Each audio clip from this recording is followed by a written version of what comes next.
Hello everybody, this is Tim here again. Here another review, this time for Goosebumps Season 2, aka Goosebumps The Vanishing. Now, in terms of the new Goosebumps show, if you didn't see my previous video for Season 1, ultimately I enjoyed it for what it was, for what I felt like it was, which is kind of a Goosebumps in kind of name-only show. It's just kind of its own supernatural show, and this is pretty much more of the same. But this one's not as good as the first season. The characters are not as interesting nor as likable here. The teen cast isn't. Overall, I'd give this a 2.5 out of 4. This was all right. This was an all right time killer show. There's nothing really horrible here. There's just nothing really that really stands out. I like the premise and the setup of this season, with how these kids, like, and including like one of them is like the brother or the father in the show, like all disappeared or whatever. And later on, you find out it's like an alien thing. It's actually like a living life form, even though it kind of seems like a plant. But there's a lot of like questions and stuff in this season of the show that is just completely left unanswered. Like, what the hell does this thing want? Does it want to just go back home? Is it just reacting to its environment? Is it in how intelligent is it? It's like, what? Why is it putting people in like pod stasis so it can like transform them to the point by the end of when they birth out and transform into aliens themselves, into like these alien creatures? Like, what the fuck is going on? Like, you feel like you're getting information throughout the season as this brother and sister pretty much like investigate it, including like the love interest of the brother.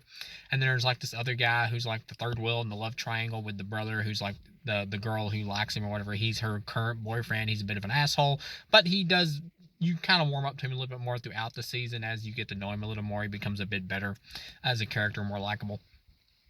But the sister in the show, for like the older sister, for the first like few episodes, she's completely forgotten about. Like, I forgot she was even in this until like over halfway through it, and then she becomes like an important character then. The acting getting is good. Everybody's fine here. There's just nothing really memorable in most of the characters. There's like this chick in here who had like this problem that she got blamed for setting this building on fire. But of course, it wasn't actually her. It was this random dude she was with, and she just never tells on him or tells the police. Instead, later on, she tries to get him to confess. Like, I don't get it. Maybe it's just like a thing where she doesn't want to be a rat, but if she's trying to get him to confess or whatever, he's going to tell on himself. And so, I don't know. Fuck that shit. I ain't taking the blame for some dude. If he did it, he did it. But anyway. And throughout the show, they kind of flirt with her, like having a crush on the older sister or whatever, where she's kind of flirting with her, like she gives her looks or whatever, like you can see it coming where they're going to like throw it in with her being a lesbian or whatever, but they never like hint in any way that the actual older sister of the main boy character or whatever, that his older sister is a lesbian, or that she's even into chicks. Like, they never really hint at it at all until like it gets to like towards the end of the season, and then she just kisses the other girl, just like shows her that she accepts her and likes her or whatever. So it's just like, what? Like, I have no problem with LGBT characters, whatever characters being in a show. I don't care. There was a gay character in the first season, a boy character who I didn't mind. He was good. The actor was, but he even had some like token like stereotype gay lines or whatever, like stereotypical of gay characters. But overall, he was good. He was fine. Here in this, like, this really felt like it was just here to. It felt like it was here kind of just like to meet a quota. And I hate saying that, but it really does feel that way. Like, they just threw it in just to say, hey, there's a gay character here too, for the gay teen audience. Like, and I get it. You want to try to relate to the teenagers and stuff like that, but you already kind of did the gay character in the first season. You didn't really need to repeat this. I mean, you really don't. But that's what makes it kind of feel like more of like a quota thing instead of like a really actual character. But overall, both actresses were fine. Once you get to the end or whatever, once again, I told you, it leaves more questions than answers. Like, at the main end, they managed to like rescue the guy's kid brother who disappeared back in, like, I think it was like maybe like the early 90s or something.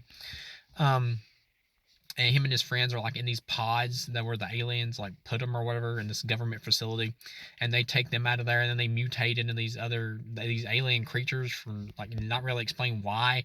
And then later on at the end or whatever, the father is there, and he's like talking to his brother, and the kid brother's like, they want us to come with them, and he's like there with the scientists or whatever, who were like taken by the aliens or whatever, and he's there with like his other kid friends, and he's like, they want us to come with them or whatever. It's like, well, why can't you just, if they can just bring you back to your human form, why don't you just stay on Earth? Like, I don't get it.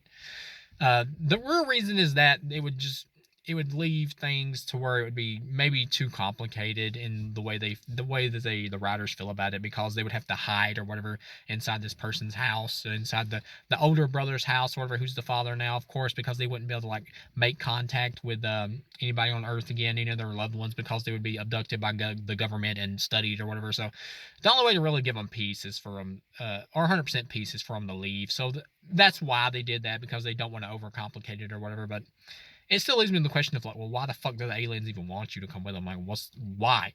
And then of course it ends on like a cliffhanger thing, like all Goosebumps kind of stories do, where like the third guy in the love triangle, who was the girl's boyfriend, who they end up breaking up, and she hooks up with the brother. He like pukes up a little alien thing or whatever, and you can't see it off camera, and he's like, "That's not good," and then it kind of cuts off right there. So yeah, not as strong as that first season, not awful.